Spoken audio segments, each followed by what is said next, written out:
I always get asked how to fix scratches and gouges in wood furniture.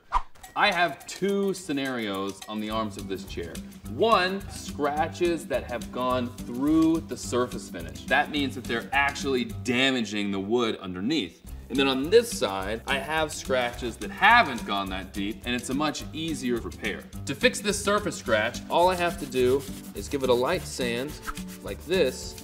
You see how this is just creating a nice powder? That's because I'm just sanding the finish. So that one was super easy. On to the deeper gouge. The trick to making it come out nicely in the end is to blend what it is that you've sanded. And in order to blend it, you've got to sand the entire section, not just the section where the scratches are. I'm using a 220 paper. See, that's taken that out really nicely. And I've created a new clean edge. You're never going to be able to tell that it was even repaired. Ha ha ha ha! I'm so good at my job. It's all about the blending, folks. Use that creative side.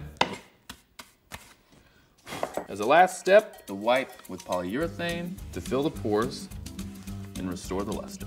I feel good about this. It's a good looking chair.